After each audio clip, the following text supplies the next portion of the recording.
is honestly one of the craziest interviews I've ever heard in my entire life.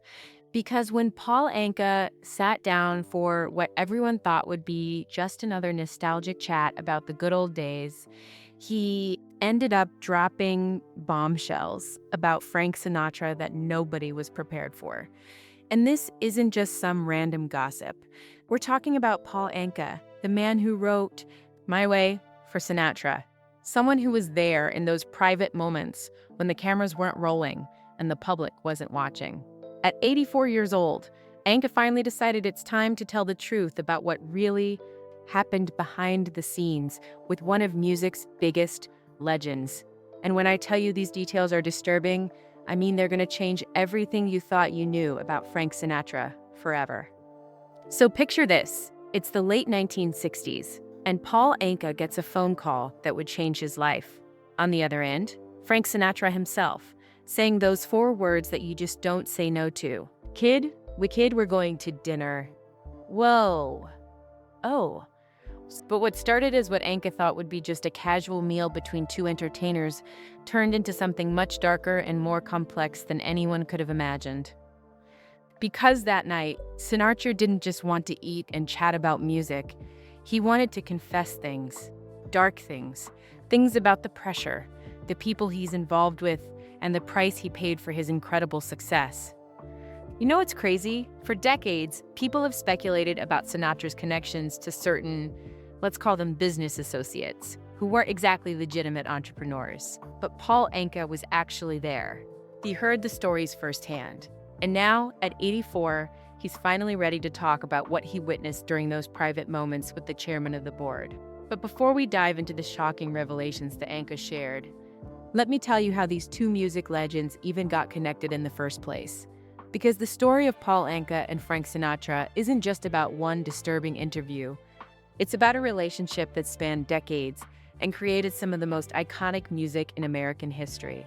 Paul Anka burst onto the music scene in 1957 when he was just 16 years old with his massive hit, Diana. This wasn't some industry plant situation. This was a Canadian teenager who wrote a song about his babysitter and ended up with a #1 hit that sold over 10 million copies worldwide. Can you imagine being 16 and having that kind of success? It's insane. But what's even more insane is that this teenage sensation caught the attention of Frank Sinatra, who was already a massive star at that point. Sinatra had been watching young Anka's career, and he liked what he saw. Here was this kid who could write hits, perform them, and had that special something that you can't teach. Frank started mentioning Paul around town, which in those days meant everything. When Sinatra talked, the entire entertainment industry listened. And he was saying good things about this Canadian teenager who was writing catchy pop songs that kids were going crazy for. The two of them started developing what everyone thought was just a typical mentor-mentee relationship. Sinatra would give Anka advice about the business, about performing, about handling fame. And Anka, being this young guy who was still figuring out how to navigate the music world, was grateful for any guidance from someone as established as Sinatra. But what Paul didn't realize at the time was that Frank was also studying him, watching how he handled himself, seeing if he could be trusted. Because here's the thing about Frank Sinatra that most people don't understand. He didn't just collect songs, he collected people.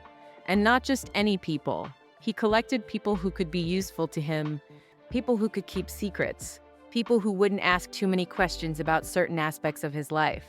And Paul Anka, with his clean image and his obvious talent for writing emotional songs, was exactly the type of person Sinatra wanted in his inner circle.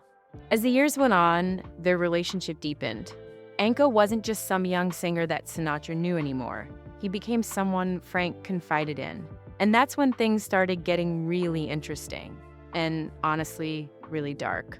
Because the Frank Sinatra that Paul Anka got to know behind closed doors was very different from the smooth, confident performer that the public saw on stage.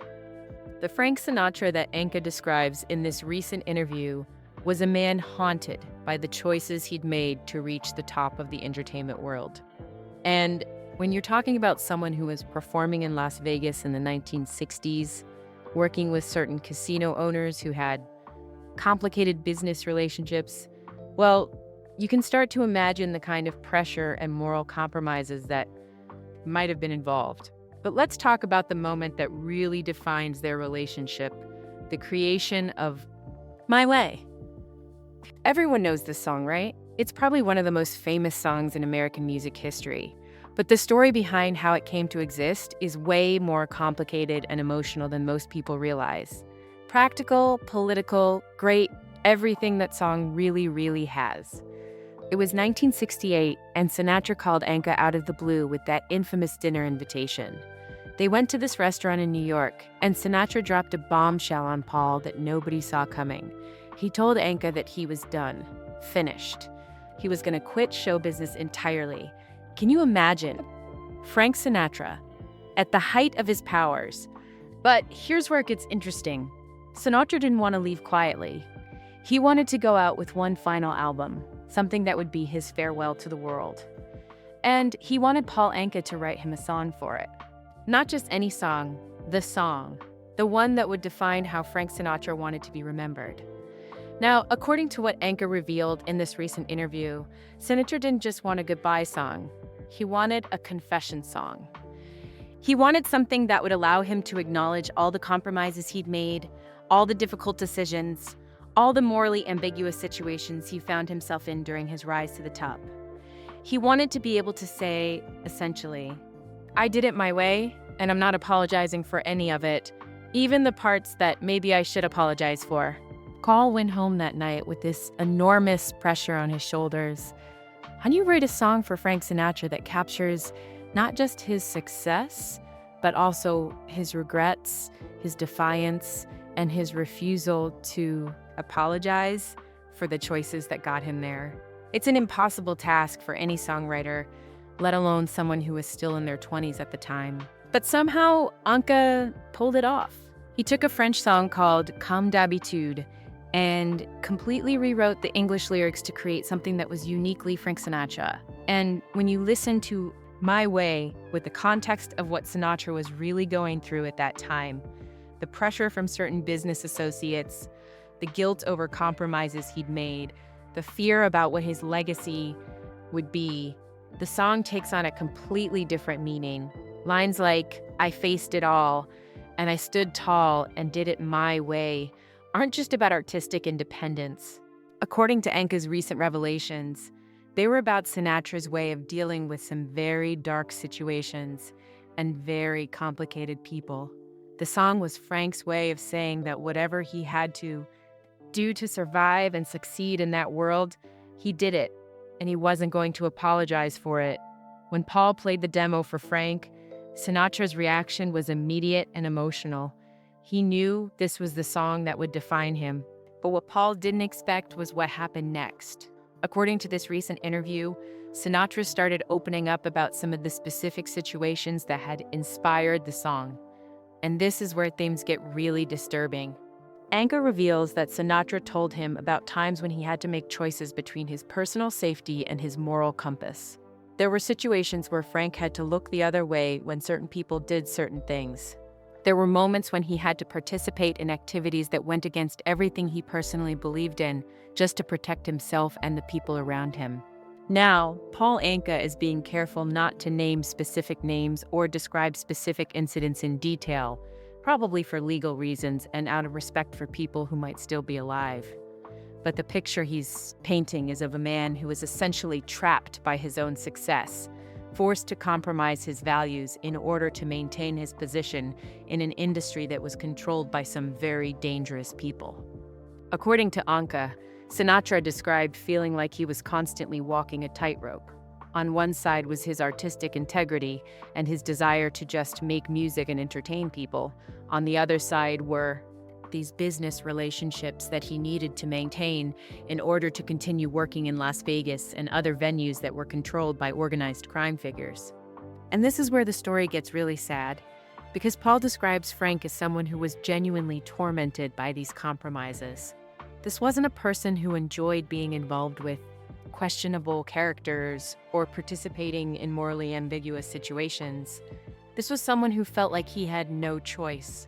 But here's what makes Paul Anka's recent revelations so significant. He's not just talking about Sinatra's connections to organized crime, which have been rumored and speculated about for decades. He's talking about the psychological toll that those connections took on Frank as a person.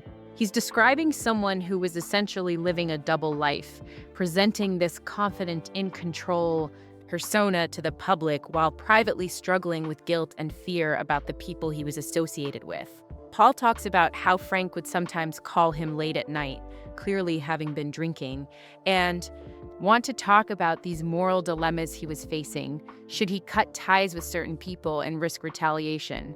Should he continue these relationships and compromise his values? There were no good answers, and Frank knew it. One of the most disturbing details that Anka shares is about how Sinatra dealt with witnesses to certain incidents. Paul describes Frank telling him about situations where people saw things they weren't supposed to see or heard conversations they weren't supposed to hear. And according to Frank, these people were sometimes convinced to forget what they had witnessed through methods that Paul doesn't want to describe in detail. Now, Anka is very careful to point out that he never saw Frank personally threaten anyone or participate in any violence, but he heard Frank talking about these situations with a level of knowledge and involvement that went way beyond just being a casual observer. Frank wasn't just aware of these activities, he was part of the system that made them necessary. Another really disturbing aspect of what Paul reveals is how Sinatra's involvement with these questionable characters affected his relationships with other performers. According to Anka, Frank would sometimes be asked to use his influence to help certain people advance their careers, or conversely, to make sure that certain people didn't get opportunities they were seeking.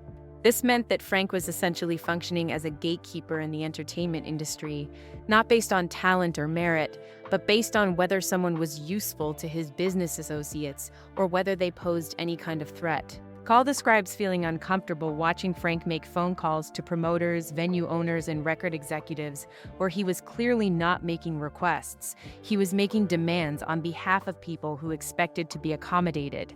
What's particularly heartbreaking about Paul's account is how he describes watching Frank's personality change over the years. The confident, charismatic performer that everyone knew and loved was still there on stage, but privately, Frank was becoming increasingly paranoid and isolated. Paul talks about how Frank developed this habit of constantly looking over his shoulder, literally and figuratively.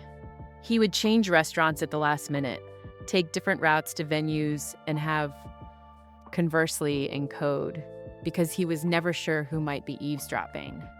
This is not the behavior of someone who is just casually acquainted with organized crime figures. This is the behavior of someone who was deeply embedded in that world and understood the dangers it posed. But perhaps the most disturbing detail that Paul shares is about how Sinatra's involvement with these people affected his family relationships.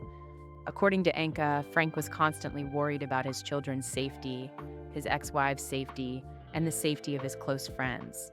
He knew that his associations put everyone around him at potential risk, and that knowledge aided him constantly. Paul describes Frank talking about how he wanted to protect his family by keeping them at arm's length from certain aspects of his life, but then feeling guilty about being distant and secretive with the people he loved most. It was an impossible situation.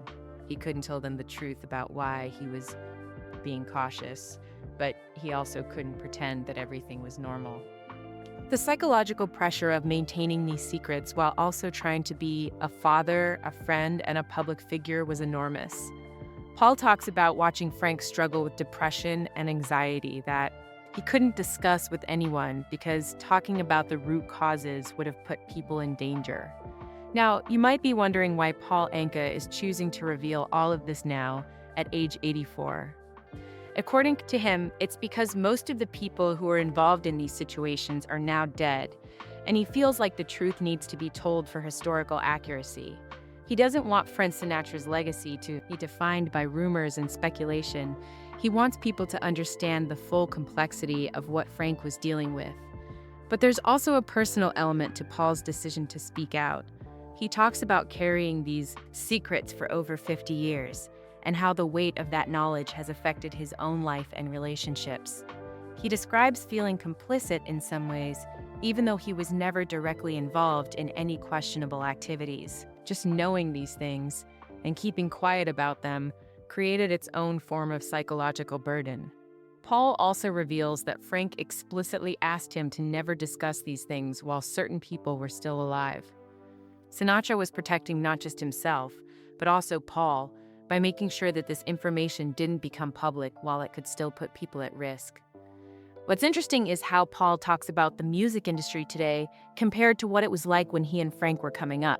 He points out that while today's music business has its problems, issues with streaming revenue, social media drama, corporate consolidation, it's nothing compared to the life and death situations that performers sometimes faced in the 1960s and 70s.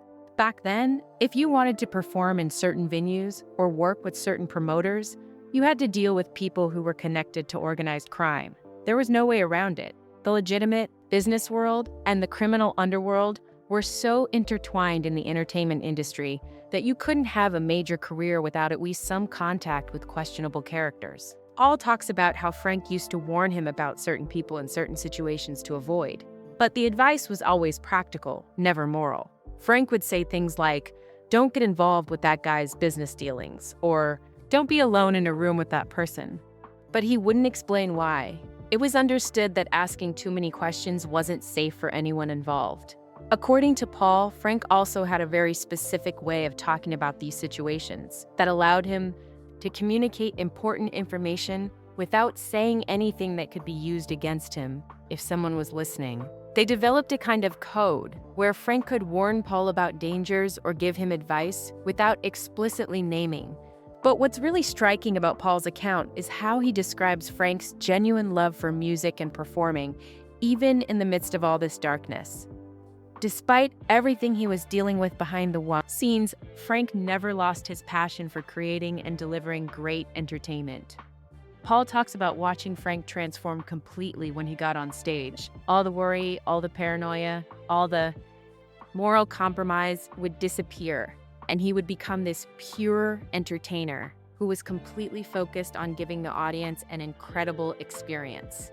That transformation was part of what made Frank Sinatra such an extraordinary performer. He was channeling not just his talent, but also his need to escape from the complicated reality of his daily life. The stage was the one place where he could be completely honest about his emotions without putting anyone in danger.